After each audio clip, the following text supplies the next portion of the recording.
আজি মহামান্য আদালত স্পেশাল জাজ জয়দেৱ কোচৰ আদালতে এটা কনভিকশন দিলে আসামী ইনজামামুল হক।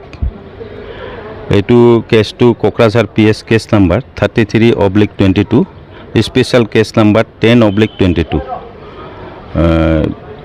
কনভিকশনটো এনেধৰণে দিলে আণ্ডাৰ সেকশন 6 অফ পক্সত 15 বছৰ সশ্ৰম কাৰাদণ্ড লগতে ফাইন অনাদায়ে 3 মাহৰ সিম্পল ইমপ্ৰিজনমেণ্ট। আকৌ আণ্ডাৰ সেকশন 368 IPCত 5 বছৰৰ সশ্ৰম কাৰাদণ্ড দিয়ে আৰু লগতে ফাইন দিয়ে 5000, ফাইন অনাদায়ে 1 মাহৰ কাৰাদণ্ড বিহে। কেছটো এনেধৰণৰ আছিল, যোৱা 17/1/2022 তাৰিখে আবেলি 3টামান বজাত ভিক্টিম ছোৱালীজনীয়ে টিউশন ক্লাছ কৰিব যোৱাৰ কথা কৈ যেতিয়া ঘৰৰ পৰা ওলাইছে তাৰ পিছতে আসামীজনে ফুচলাই কিডন্যাপ কৰি ছোৱালীজনীক লৈ দিল্লীলৈ লৈ যায় আৰু তাতে 4 দিন ৰাখে আৰু সেই সময়ছোৱাত জোৰপূৰ্বক শাৰীৰিক সম্পৰ্ক কৰে।